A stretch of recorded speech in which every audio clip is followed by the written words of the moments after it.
Next we are going to see about routing mechanisms. After seeing routing mechanisms, we are going to see about Unicast routing mechanisms with the protocols. அப்போ ரவுட்டிங்னா என்ன? ரவுட்டிங்னா பேக்கெட்டை சோர்ஸ்லேருந்து டெஸ்டினேஷனுக்கு ப்ராப்பராக கொண்டு போய் சேர்க்கணும். That is routing. அப்போ routing சொல்லும்போது சோர்ஸ்லேருந்து டெஸ்டினேஷனுக்கு ப்ராப்பராக கொண்டு போய் சேர்க்கணும்னா எப்படி கொண்டு போய் சேர்க்கலாம்? There should be some criteria. எப்போவுமே சோர்ஸ்லேருந்து டெஸ்டினேஷன் போகணும் அப்படின்னு சொல்லும்போது அங்கே சோர்ஸ்லேருந்து டெஸ்டினேஷன் எப்படி போவோம்? we have to find the shortest path. யாருமே எந்த பாத்தை போகணும் யோசிக்க மாட்டாங்க. they have to find the shortest path because everyone want to save the time. அப்போ எப்படி அந்த ஷார்ட்டஸ்ட் பாத் எப்படி செலக்ட் பண்ணலாம்? ஷார்ட்டஸ்ட் பாத்துன்னு சொல்லும்போது நம்பர் ஆஃப் நோட்ஸ் மினிமமாக ட்ராவல் பண்ணணும். அதுதான் ஷார்ட்டஸ்ட் பாத். 10 சிஸ்டத்தை தாண்டி ஒரு சிஸ்டத்தை ரீச் பண்ணுறதுக்கும் 5 சிஸ்டத்தை தாண்டி அந்த டெஸ்டினேஷன் சிஸ்டத்தை ரீச் பண்ணுறதுக்கும் போது everyone should choose the number of systems to be passed மினிமமாக இருக்கணும். அதுதான் வந்து ஷார்ட்டஸ்ட் ரூட்.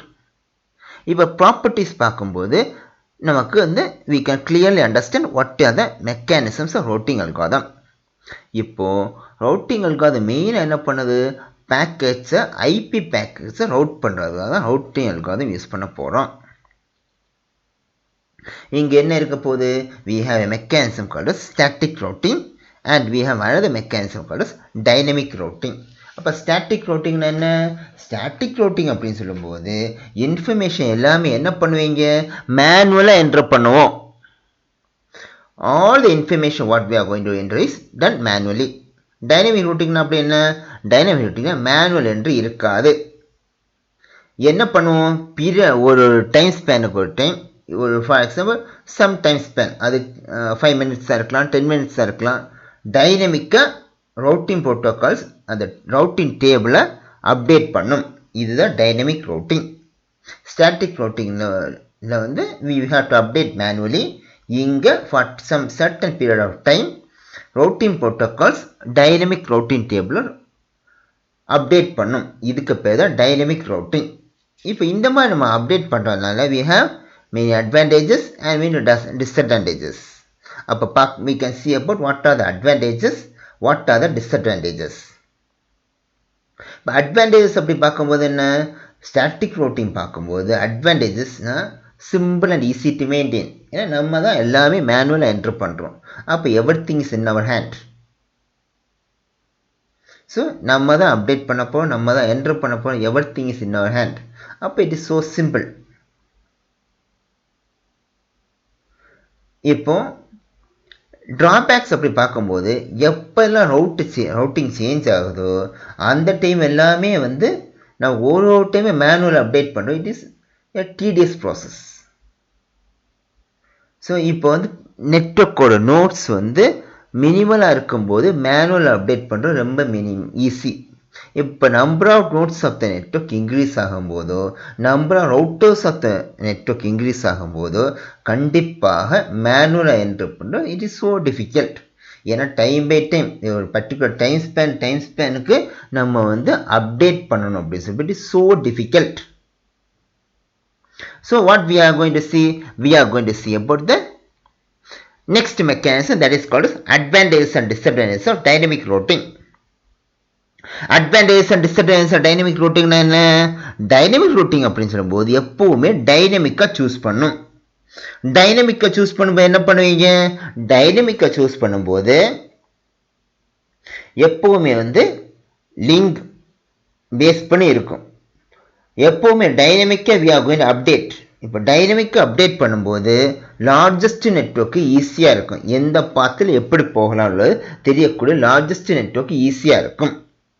நெக்ஸ்ட் ட்ராபேக்ஸ் பார்க்கும்போது என்ன? எப்பவுமே இன்ஃபர்மேஷன் டைனமிக் அப்டேட் பண்ணிகிட்டே இருக்கிறதுனால பேண்ட்விட்த் வேஸ்ட் ஆகும். இதுதான் வந்து இதோட drawbacks of dynamic routing. Next properties of routing algorithm. Properties of routing அல்காரிதம்னா என்ன? we have seen correctness, simplicity, robustness, stability. Correctness அப்படின்னா நமக்கு தெரியும். What is correctness? கரெக்டாக இருக்கணும். Simplicity also we know. robustness அப்படின்னு சொல்லும்போது என்னன்னா எப்ப டோபாலஜி சேஞ்ச் ஆனாலும் we have to accept the ability to accept the changes in the topology, the ability to change the accept the changes in the topology, the robustness.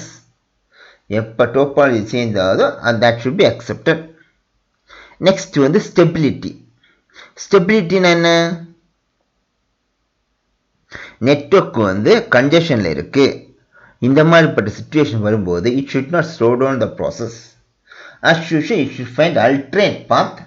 அந்த alternate path பார்த்து process slow down பண்ணாமல் அதே ஸ்டெபிளைஸ்டா data transfer பண்றது பேர் தான் stability. next we can see about Unicast routing algorithms. first one is distance vector routing algorithms. இப்போ this is example graph. இந்த example graphல எனக்கு we have 1 2 3 4 5 6 7 vertex which are connected with edges. இப்போ இதுக்கு பார்க்கும்போது we can assume that each node is connected with each other node directly connected with 1. The weight will be 1. Direct connection க்கு weight 1. That is the assumption. Now we can see how we are going to process. Now what we have to do is we have to find a table. In the table what we are going to do is we are going to use BellManford algorithm. இந்த BellManford algorithm என்ன சொல்லுதுன்னா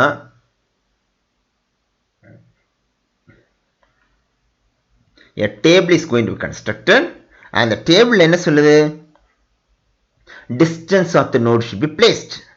distance of the node என்ன? A ல இருந்து A connect பண்றதுக்கான distance என்ன? இப்போ A ல இருந்து B க்கு 1, B ல இருந்து C க்கு 1, C ல இருந்து D க்கு 1. that will be the assumption what we have. அப்போ இங்க வந்து distance of the node அப்படின்னு சொல்லும்போது first we have to procedure என்ன ஃபாலோ பண்ண போறோம்னா initially we are going to construct a table. BellManford algorithm அந்த டேபிள் என்ன சொல்லுதுன்னா all the diagonal values should be placed as 0. அப்ப diagonal value 0 இருக்கும்போது எப்படி இருக்கு? எல்லாமே diagonal 0 தானே இருக்கு. next directly connected node should be placed as 1. indirectly connected node should be placed as infinity.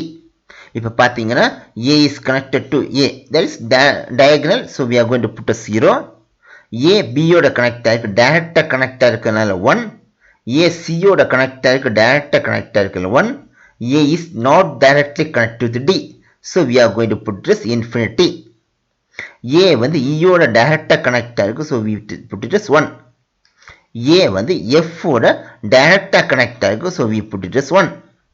A வந்து G ஓட டைரக்டா கனெக்ட் ஆகல, indirectly connected, so we are going to put it as infinity. B is connected to A directly, so we put it as 1. B is, this is diagonal, so we put it as 0. B is directly connected to C, so we put it as 1. B is directly connected to D. அப்படியே பார்க்கும்போது B is not directly connected to D, so we put it as infinity. B is directly connected to E பார்க்கும்போது no, so we put it as infinity. B is indirectly connected to F, so we put it as infinity. B பாருங்க F. B is indirectly connected to G, so we put it as infinity. So C is directly connected to A, we put it as 1. C is directly connected to B. See this figure, directly connected to B, we put it as 1. C is directly connected to D, we put it as 1. C is indirectly connected to E, F and G. C வந்து E, F, G, it is indirectly connected, so we put it as infinity. Next, D is directly connected to C and G.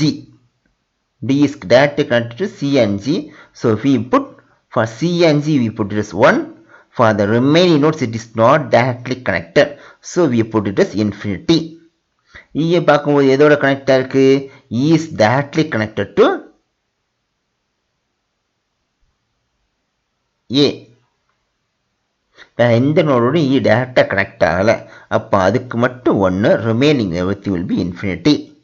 F node எதோட டேரெக்டாக connect ஆகிருக்கு, ஏவோடையும் ஜியோடையும் connect ஆகிருக்கு. So F is connected to A, F is connected to G, அப்போ remaining will be put as infinity.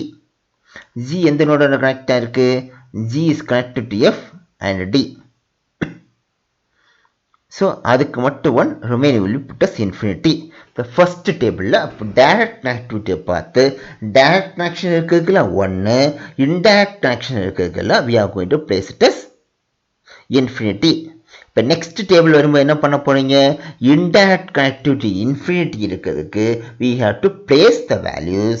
எப்படி value place பண்ண போனா, ஃபார் எக்ஸாம்பிள் ஏலேருந்து டியை கனெக்ட் பண்ணலாம், அப்போ ஏலேருந்து சி மூலமாக டியை கனெக்ட் பண்ணலாம், ஏலேருந்து எஃப் மூலமாக ஜி மூலமாக டியை கனெக்ட் பண்ணலாம். அப்போ ஷார்ட்டஸ்ட் பாத் இதோ தட் ஷுட் பி கன்சிடர். அப்போ ஏலேருந்து சிக்கு இப்போ இந்த டிக்கு வரும்போது 1, 2 D is reached. Here 1, 2, 3 D is reached. அப்போ எது ஷார்ட்டஸ்ட், 2 தான் shortest. So that is placed. இதுதான் நெக்ஸ்ட் இருக்கக்கூடிய டயக்ராமேட்டிக் ரெப்ரசன்டேஷன். இங்க பார்க்கும்போது ஃபைனல் டிஸ்டன்ஸ் எப்படி இருக்குன்னா, ஃபைனல் டிஸ்டன்ஸ் இஸ் 1 ஏற்கனவே டைரக்ட் எட்ஜஸ் போட்டது, 2 இருக்குது and 3 we can see. A is connected to D. A எப்படி டிக்கு கனெக்ட் ஆகிருக்கு, ஏ வந்து டியை கனெக்ட் ஆகும், A is connected to B C D, A C D, A F G D. இப்போ ஏபிசிடின்னு வரும்போது 1, 2, 3, இங்கே 1, 2, 3, பட் ஏசிடி வரும்போது 1, 2, it is a shortest path. அதனால் 2 is updated here. Shortest path will be updated here. Next A to G.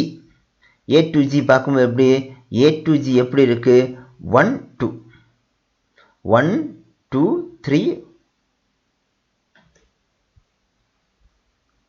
Next அப்போ A இங்க 2 தான், ஏலேருந்து ஜிக்கு this will be the path which is 2. So that is placed. Next பியோட connectivity பார்க்கும்போது B to D. B to D எப்படி இருக்கு, பிலேருந்து 1, 2 shortest path, 1, 2, 3, 4, that is the longest path. அப்போ shortest path தான் கன்சிடர் பண்ணும்போது 2 will be updated. பிலேருந்து இக்கு போகிறது எப்படி பண்ணலாம், பிலேருந்து இ எப்படி இருக்குன்னா, பிலேருந்து 1, 2 2 paths, பிலேருந்து 1, 2, 3, 4, 5. ஸோ இது லாங்கஸ்ட் பாத். அப்போ ஷார்ட்டஸ்ட் பாத் தான் பிலேருந்து இக்கு போடுவோம். நெக்ஸ்ட் பிலேருந்து எஃப் 1, 2 ஷார்ட்டஸ்ட் பாத், 1, 2, 3, 4 இது லாங்கஸ்ட் பாத். அப்போ ஷார்ட்டஸ்ட் பாத் தான் கன்சிடர் பண்ணுவோம். இதே மாதிரி சிக்கு வரும்போது C to E, C to E பார்க்கும்போது எப்படி இருக்கு, சிலேருந்து இக்கு 1, 2 shortest path, remaining all with the longest path. So C to E is placed as 2.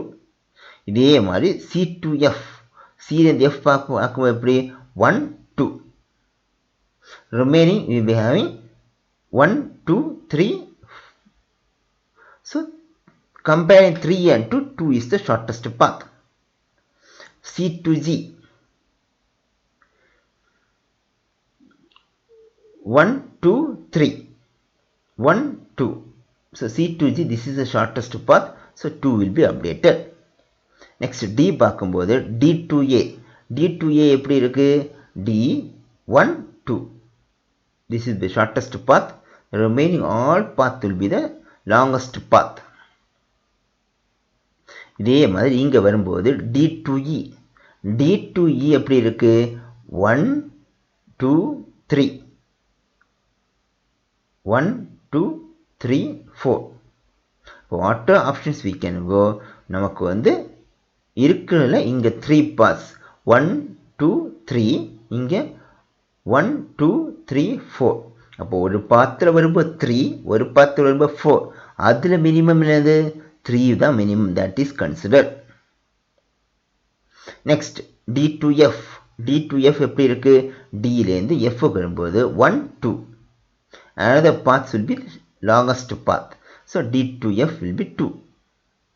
Next ஈலேருந்து போகும்போது ஈலேருந்து பி, இலேருந்து பி என்ன இலேருந்து பி E1 2 ரிமைன் பார்த்தா லாங்கஸ்ட் இலேருந்து சி 1 2 இலேருந்து சி நெக்ஸ்ட் இலேருந்து D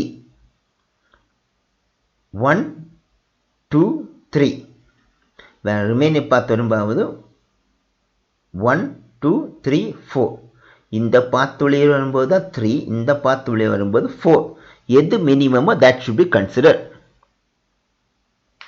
Next the same procedure is followed for E.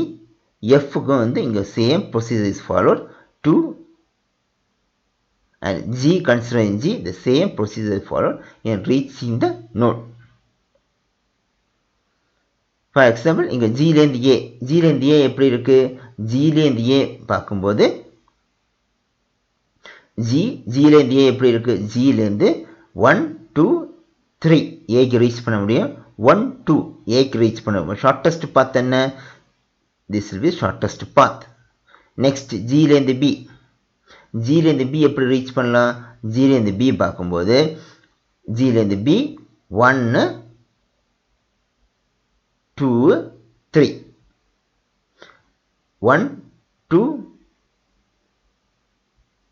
3 here G லேருந்து B வரும்போது we have 1 2 3 here 1 2 3 both the path we get 3 so we can choose that as 3 we can choose any of one of the path எந்த path ஃப்ரீயா இருக்கோ அதை choose பண்ணிக்கலாம் so this is a situation எப்ப ரெண்டு பாத்துமே same ஆகுதா it can be chosen as any of the point next G லேருந்து C G லேருந்து C வரும்போது எப்படி இருக்கு G லேருந்து C னா 1 2 1 2 3 அப்ப 2 should be chosen the same procedure is followed and the table is completed அப்ப this is the way of this is called as distance vector based upon the distance இப்போ இங்க weights கொடுத்திருந்தால் இங்க we assumed as 1 university questionல மேல weights கொடுத்திருந்தா that weight should be added and placed in this table for example இங்க 1 கொடுத்திருக்காங்க 2 கொடுத்திருக்காங்கன்னா அப்ப இங்க 1 plus 2 3 அப்ப அதுல மினிமம் பார்க்கணும் இங்க எதுவுமே கொடுக்காதனா we say that as 1 next one is link state routing இங்கே வந்து shortest path தான் ஃபைண்ட் பண்ண போறோம் shortest path is found using Dijistra's algorithm now this is the graph weighted graph இங்க weighted graphல பார்க்கிறோம் இந்த weighted graphல பார்க்கும்போது the weighted graph what we have in this weighted graph we be having a set of values and the values வந்து based upon the values only we be finding the shortest path we want to find the shortest path of reaching A to H இதுதான் நம்ம concept for that we can go for Dijistra's algorithm procedure of Dijistra's algorithm என்னன்னா எப்பவுமே எந்த note இருக்கோ அதோட adjacent நோட பார்க்கணும் adjacent நோட்ல எதுக்கு மினிமல் வேல்யூ இருக்கோ that should be considered இப்போ A ல இருந்து first starting node A ல D க்கு 1 A ல இருந்து B க்கு 2 அப்ப ரெண்டுல மினிமம் எது A ல இருந்து D so that will be taken இதுதான் வந்து procedure we can see one by one இங்க பாத்தீங்க first starting node is ending A ending node is H அப்படி இருக்கும்போது என்ன பண்ணணும் adjacent நோடோட weight பார்க்கணும் B க்கு 2 இருக்கு D க்கு 1 இருக்கு அப்படி இருக்கும்போது இங்க 2 1 இரண்டுல எது minimum 1 is the minimum so A to D will be selected next D consider பண்றோம் D யோட adjacent node D is connected to E and D is connected to C ரெண்டுல எது minimum 1 மினிமமா 3 மினிமமா 1 is minimum so D to E will be selected next E no other options E is connected to H வேற பார்த்தே கிடையாது so E is connected to H அப்ப A ல இருந்து H connect பண்றதுக்கான procedure தான் see here A வந்து D D ல இருந்து மினிமம் பார்க்கும்போது D ல இருந்து E D ல இருந்து C அதுல மினிமம் வந்து 1 so it is selected அப்போ ஈலேருந்து நெக்ஸ்ட் ஆப்ஷன் ஈலேருந்து no the connectivities are there, only H is the connectivity. அப்படி இருக்கும்போது ஈயை ஹெச்சோட கனெக்ட் பண்ணுறோம். So the path is ADEH. With that we have seen about Dijistra's algorithm. Next we are going to see about Unicast routing protocol. First we should know about autonomous system. What is autonomous system? Autonomous system na single entity. காலேஜில் இருக்கக்கூடிய அல்ல ஆர்கனைசேஷனில் இருக்கக்கூடிய எல்லா கம்ப்யூட்டரும் ஒரே கண்ட்ரோலில் இருக்கும்.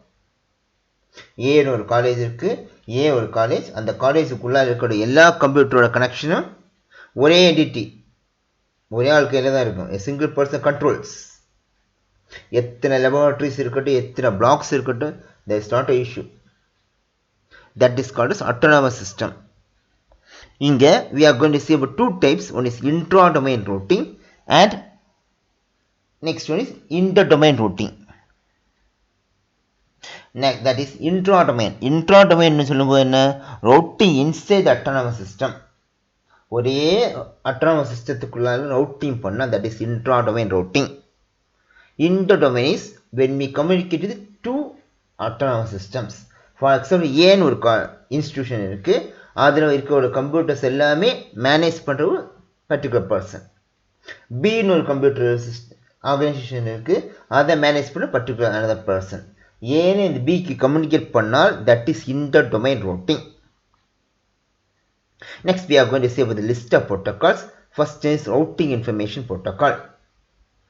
We can see what is routing information protocol and we can see the message formats. The routing information protocol works based upon the distance vector routing. Here the same terms what we have seen, everything is same. That is, you use opcode mechanisms, we use forwarding tables, timer mechanism is used. இதெல்லாம் ஏற்கனவே நிறைய பார்த்துட்டோம். So we are not going to see those things. ஏன்னா the timers இதெல்லாமே we have seen many times. So next we are going to see about the header format. The diagram gives you the representation about the header format. The header format la we have 32 bits. In the 32 bits la what are the functionalities of 32 bit? இங்க first இருக்கக்கூடியது com சொல்லக்கூடியது என்ன, it is a command. இந்த command வந்து 1ஆக இருக்கலாம் இல்லை 2ஆக இருக்கலாம். the value can be 1 or 2. 1 அப்படின்னு சொல்லும்போது we say that is request, 2 அப்படின்னு சொல்லும்போது we say that is response. இங்க v ஆன version. ஆக்சுவலி இங்கே நம்ம இந்த ஃப்ரேம் ஃபார்மட் எதுக்குன்னா வெர்ஷன் 2க்காக டிசைன் பண்ணியிருக்காங்க. So this is version 2. Next one is result. we know what is result, that is for future use. family, what is that family? family of protocols. யூஸ்வலாக வந்து TCP/IP தான் இங்கே இருக்க family of protocol. அந்த value வந்து 2. Next tag is nothing but the information about the autonomous system. எந்த system இதை handle பண்ணுது, ஏயா பியா, எந்த சிஸ்டம் அட்டானமஸ் சிஸ்டம் எந்த ஆர்கனைசேஷன் இதை ஹேண்டில் பண்ணுது, that information is given a tag. Next ones we know about what is network address, that is destination address. subnet maskனா என்னன்னு தெரியும், next hop address என்னன்னு தெரியும், அதான் next சிஸ்டத்தோட அட்ரஸ். distance அப்படின்னு சொல்லும்போது number of hops to destination, அதான் distance. number of hops, எத்தனை hop இருக்கு டெஸ்டினேஷன் போய் சேர்றதுக்கு, எத்தனை ஹாப் இருக்கு, இதுதான் டெஸ்டினேஷன். இங்கே வந்து we be having a mechanism that is RIP uses many mechanisms. இந்த mechanisms யூஸ் பண்ணும்போது it is so efficient. distance vector concept will be used. Next we are going to say about OSPF. OSPF is nothing but open shortest path first. This open shortest path first uses link state routing mechanism. ஏற்கனவே பார்த்தோம் வந்து it uses distance vector mechanism. இங்கே இருக்கக்கூடிய it uses link state routing mechanisms. Here we have 5 types of messages. First message என்ன, hello message. hello message எதுக்குன்னா ரவுட்டை ஒரு time check பண்ணும், node ரீச்சபிளாக இருக்கா இல்லையா அப்படின்னு check பண்ணுறதான் hello message. Next one is link state advertisement. link state advertisement என்ன, topological information from the route trace given. இதுதான் வந்து link state advertisement. Next, link status request. இது எதுக்குன்னா request given ஒரு ரூட்டர் இன்னொரு ரூட்டருக்கு இந்த ரெக்வெஸ்ட் கொடுக்குது. எதுக்குன்னா ஸ்டேட்டஸ் ஆஃப் லிங்க்ஸை வந்து இண்டிகேட் பண்ணுறதுக்கான ரெக்வெஸ்ட். ஒரு ரூட்டர் இன்னொரு ரூட்டருக்கு இந்த இன்ஃபர்மேஷன் கொடுக்குது. தட் மீன்ஸ் தட் இந்த லிங்கோட ஸ்டேட்டஸ் எப்படி இருக்குன்னு செக் பண்ணுறதுக்கான ரெக்வெஸ்ட். இப்போ லிங்க் ஸ்டேட்டஸ் அப்டேட்னா என்ன? இங்கே ரிக்வெஸ்ட் கொடுத்ததுக்கான ரெஸ்பான்ஸ், அதுதான் அப்டேட். லிங்க் ஸ்டேட்டஸ் அக்னாலஜ்மெண்ட் அப்படின்னு சொல்லும்போது இது எதுக்காகனா for indication the link status update. Acknowledgement என்ன? அப்டேட் பண்ணியாச்சா இல்லையா அப்படின்னு இண்டிகேட் பண்ணுறது acknowledgement. Next is the OSPF message format. And we be having OSPF message format. Here we be having many additional functionalities also. In these additional functionalities, we be having authentication of the routing message.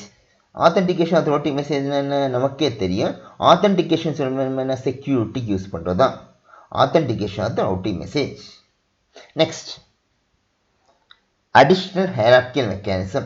இந்த additional hierarchical mechanism use பண்ணி தேவைக்கேற்ற we can go for functionalities. That is additional hierarchical mechanism. எப்போவுமே இருக்கும். Load balancing கண்டிப்பாக இருக்கணும். Load balancing is there in OSPF. இப்போ OSPF header ஃபார்மேட்டில் version நமக்கே தெரியும். டைப் நெக்ஸ்ட் ஒன் இஸ் மெசேஜோட லெங்க். சோர்ஸ் அட்ரஸ் தெரியும். புதுசாக ஒரு ஃபீல்டு இருக்குது, ஏரியா எல்டி. இது எதுக்குன்னா இது ஒரு 32-bit ஐடென்டிஃபை. எதை இண்டிகேட் பண்ணுதுன்னா எங்கே நோடு லொக்கேட் ஆகிருக்கு, வேர் த நோட் இஸ் லொக்கேட்டட், அதை இண்டிகேட் பண்ணதான் ARELD. Checksum error handling mechanism. Next வந்து ஆதென்டிகேஷன் டைப். இப்போ ஆதென்டிகேஷன் டைப் வந்து 0வாக இருக்கலாம், 1ஆக இருக்கலாம், 2ஆக இருக்கலாம். 0 அப்படின்னு சொல்லும்போது எந்த ஆதென்டிகேஷன் டைப்பு யூஸ் பண்ணலை. 1 அப்படின்னு சொல்லும்போது simplest password mechanism is used. 2 அப்படின்னு சொல்லும்போது கிரிப்டோகிராஃபிக் மெக்கானிசம் யூஸ் பண்ணி high level password is used. இதுதான் வந்து ஆத்தென்டிகேஷன் டைப். நெக்ஸ்ட் ஆத்தென்டிகேஷன் அப்படின்னு சொல்லும்போது என்ன? That is the way how we are going to have a cryptographic mechanism. Next one is OSPF link state advertisement. Link state அட்வர்டைஸ்மெண்ட்னு சொல்லும்போது என்ன? இங்கே இந்த லிங்க் ஸ்டேட் எப்படி இருக்குன்றத that should be informed to the next persons. ஒரு ரவுட்டரில் இருக்கும்போது இந்த இதோட லிங்க் எப்படி இருக்கும், what is status of the link, that should be given to the next routers. இப்போ இங்கே இருக்கக்கூடியது என்ன இருக்குது? LSH அப்படின்னா என்னென்னா டைம் டு லீவ். அப்படி பார்த்தோம். ஹாப் கவுண்ட் அந்த மாதிரி இருக்கும்போது டைம் டு லீவ்னா என்ன? ஒரு வேல்யூ இருக்கும். அந்த வேல்யூவை 10 minutes போட்டிருப்போம். சென்டர் டு ரிசீவர் 10 minutes போய் சேரலைன்னா தை we consider that is expired. அதை ஸ்டாப் பண்ணிடுவோம். இதுதான் வந்து LSH. Next type. இங்கே options, any options can be given and type field tells us the type 1, that is link state addressing. அதை indicate பண்ணுறத லிங்க் கொடுத்துருப்போம். Next link state ID. என்ன ID கொடுத்துருக்கோம், that is called link state ID. இங்கே இருக்கக்கூடிய advertising router யார், who is the person who is advertising. Next LS sequence number அப்படின்னு சொல்லும்போது என்னென்னா இந்த இது வந்து சீக்வன்ஸ் நம்பரையும் போட்டிருப்போம். ஏற்கனவே பார்த்தோம். இந்த சீக்வன்ஸ் நம்பரை வந்து it use indication about what number is going to be used. LSன்னு எல்லாத்துலேயும் பார்க்க LS link state. Next LS checksum. LS checksum வந்து லிங்க் ஸ்டேட்டோட checksum, error handling mechanism. Length. Next இங்கே இருக்கும்போது லிங்க் ஐடி, லிங்க் ஸ்டேட்டோட ஐடி வேறு, லிங்கோட ஐடி வேறு. That link ID is indicated here and the data what we are going to carry, இதை வந்து அங்கே இண்டிகேட் பண்ணுறோம். இங்கே மெட்ரிக் அப்படின்னு கொடுத்துருக்கோம். இந்த மெட்ரிக்கோட மீனிங் என்னன்னா காஸ்ட் ஆஃப் த லிங்க். இந்த லிங்கோட cost, that is called metric. இங்கே லிங்க்ஸ் டைப் அப்படின்னு சொல்லும்போது பாயிண்ட் டு பாயிண்ட் லிங்க் நம்ம யூஸ் பண்ணுவோம். யூஸ்வலி அது என்ன டைப் ஆஃப் லிங்க் யூஸ் பண்ணுறோம், பாயிண்ட் டு பாயிண்ட் லிங்க் தான் மெயின்லி யூஸ்ட். அதை point to point type of link indicate பண்ணுறது தான் இங்கே வந்து type link. This will be the link state advertisement, OSPF link state advertisement. Next is border gateway protocol. இந்த border gateway protocol அப்படின்னு சொல்லும்போது என்ன, பார்டர் கேட்வே ப்ரோட்டோகால் அப்படின்னு சொல்லும்போது it is a inter domain routing protocol. And next, this is a type of point to point protocol. இங்க interdomain protocol அப்படின்னு சொல்லி பார்க்கும்போது type of point to point protocol பார்க்கிறோம். We have seen what is point to point என்ன இதெல்லாமே பார்த்தாச்சு. And next what we have is, here we have many message types. The message types என்னென்ன message types இருக்குன்னா open messages, update messages, keep alive messages and notification messages.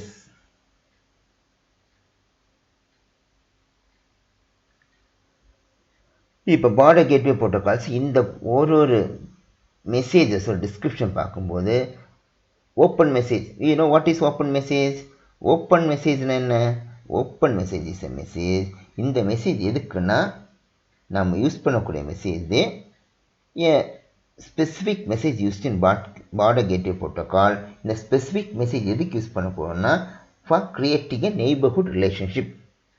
neighborhood பக்கத்தில் இருக்கவங்க ரிலேஷன்ஷிப்பை maintain பண்ணுறதுக்காக we go for open message. இந்த open message எதுக்குன்னா ஒரு neighbour கூட TCP கனெக்ஷன் ஓப்பன் பண்ணி it sends a message. இதுதான் வந்து open message. next update message. இந்த அப்டேட் மெசேஜ் தான் பார்டர் கேட்வே ப்ரோட்டோகாலோட மெயின் மெசேஜ். இது எதுக்குன்னா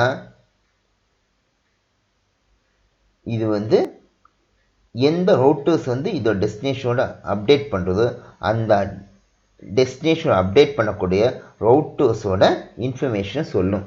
அதாவது நம்ம வந்து டேட்டாவை கம்யூனிகேட் பண்ணும்போது கம்யூனிகேட் பண்ண போகிறது நியூ டெஸ்டினேஷனா இல்லை கம்யூனிகேட் பண்ணுற போகிறது ஓல்டஸ்ட் டெஸ்டினேஷனா, ஏற்கனவே உங்களுக்கு கம்யூனிகேட் பண்ணியிருக்கோமா இல்லையா, இந்த இன்ஃபர்மேஷன் சொல்லக்கூடியது update message. Keep alive message. இந்த கீப் அலைவ் மெசேஜ் அப்படின்னு சொல்லும்போது எதுக்குன்னா இது வந்து நம்ம டைம் எக்ஸ்பயர் ஆயிடுச்சா இல்லையா, அது அந்த மெசேஜ் வந்து it is alive, time to live concept பண்ணி அந்த மெசேஜ் அலைவாக இருக்கா இல்லையா அப்படின்னு சொல்லக்கூடியதான் keep alive message. Next is notification. Notification மெசேஜ்னா இதை யார் அனுப்புவாங்கன்னா ரவுட்டர் அனுப்புவாங்க. எப்போ எங்கேயாவது எரர் கண்டிஷன் வந்து டிடெக்ட் ஆகும்போது தான் இங்கே வந்து we go for notification messages. Next இதான் அந்த பார்டர் கேட்வே ப்ரோட்டோகாலோட various message formats. First open message. இந்த ஓப்பன் மெசேஜ் அப்படின்னு சொல்லி பார்க்கும்போது என்ன இருக்குது, இங்கே வந்து type 1 open message. Next notification message type 3 and you have a update message that is type 2. இப்போ இங்கே பார்க்கும்போது we had a main concept called as marker. எல்லா இதுலையும் என்ன இருக்குது, marker. these are not messages. Marker அப்படின்னு சொல்லும்போதுன்னா that is a reserved for authentication. length. lengthன்னு பார்ப்போம், எல்லாத்துலேயுமே இருக்குது length. length is nothing but the total length of the message. it is given in bytes. type. அப்போ எந்த type of messages, message type 1, type 2, type 3, type 4, இது எந்த type of மெசேஜில் அது வருது. நெக்ஸ்ட் இங்கே வந்து நம்ம பார்க்கும்போது ஓலன், இதோட மீனிங் என்ன, ஆப்ஷன்ஸோட லெங்க். இங்கே நெக்ஸ்ட் என்ன பார்த்தோன்னா ஈசின்னு சொல்லும்போது it is nothing but error code. ES அப்படின்னு சொல்லும்போது எரரோட சப்கோட். இங்கே URLEN இப்படின்னு சொல்லும்போது அன்ஃபிசிபிள் ரூட்டர் லெங்க். PALN அப்படின்னு சொல்லும்போது பாத் ஆட்ரிபியூட் லெங்க். இதெல்லாம் இந்த டேர்ம்ஸ் எல்லாம் ஏற்கனவே பார்த்துட்டோம், இங்கே சிம்பிளிஃபை பண்ணி கொடுத்துருக்காங்க. So every terms you have seen. With that, we are completing our border gateway protocol.